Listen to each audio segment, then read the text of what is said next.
तर मित्रांनो, इथं फन ऑन फेमध्ये मी मॅड मंकी हॉस्टेलमध्ये थांबलेलो आहे. तर मॅड मंकी हॉस्टेलमध्ये आल्या माझ्याबरोबर स्कॅम झालेला आहे. मला वाटलं नव्हतं की मॅड मंकी एवढी मोठी कंपनी ऑर्गनायझेशन आहे आणि तिथे असं हे लोक जर स्कॅम करत असतील तर आपण कुणावरच विश्वास ठेवू शकत नाही. कारण मला डेफिनेटली माहिती आहे, मी बाहेर कुठेही $100ची नोट घेऊन एक्सचेंज करायला गेलो नव्हतो. $100 मी ह्यांना आल्या दिलेले. $18.5 माझं 3 दिवसाचं रेंट होतं आणि $5 त्यांनी सिक्युरिटी डिपॉझिट म्हणून घेतलेलं. तर त्यातले त्याने मला $75 आणि वरचे जे $1.5 होते $75 दिले. $50, $20, $5. तर त्यातली $50ची नोट त्यांनी डुप्लिकेट मला दिली आहे. पण हे मला 2 दिवसानं कळालं ना, कारण $25 माझ्याकडं ऑलरेडी होते. त्याच्या आधी माझ्याकडं कंबोडियन पण कॅश होती.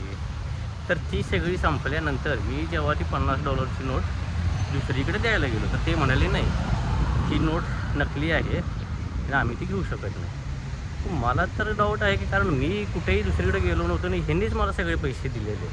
तर एवढं मोठं ऑर्गनायझेशन असं जर स्कॅम करत असेल तर काय उपयोग नाही आहे. तुम्ही तर मॅड मंकीला म्हणजे कुठेही तुम्ही जावा, तुमची काळजी तुम्ही स्वतः घ्या. तुमच्यावर कुठेही कसलाही स्कॅम कधीही होऊ शकतो. तर आता आपण जवळच्या पोलीस स्टेशनला चाललेलो आहे तिची तक्रार करायला. तर आता पोलीस स्टेशनमध्ये गेल्यानंतर काय होते काय नाही ते पण एकदा बघूयात. मला माहीत आहे तिकडे गेल्यानंतर मला शूटिंग करायला मिळेल नाही मिळेल, पण मी नक्कीच तुम्हाला त्याची अपडेट देईन. तर मित्रांनो, आपण सगळ्यामध्ये एका पोलीस स्टेशनला आपण जाऊन आलो.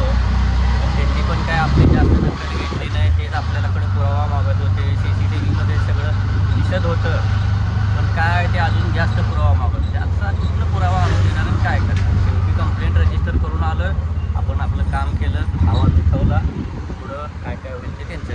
तर चला आता आपण जाऊयात कॅम्पोर्टला मी हॉस्टेलवरूनच बुकिंग केलेलं. तर आता मला रिक्षा घ्यायला आले. रिक्षा मी बसपर्यंत होतं.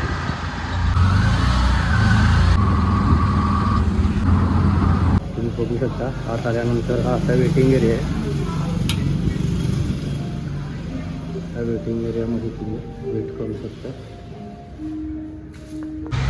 तर मित्रांनो, आता गाडी आपली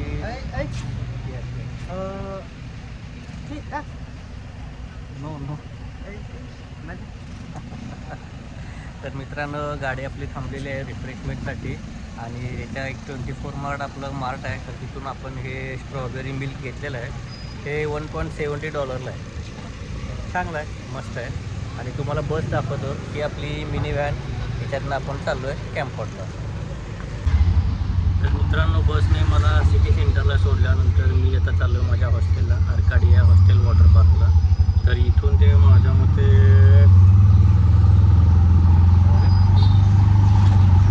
10 किलोमीटर दाखवा लागतो. ठीक आहे. तर त्याच्यासाठी आपल्याला $3.5 आपण ग्रॅबवरनं बुक केलेले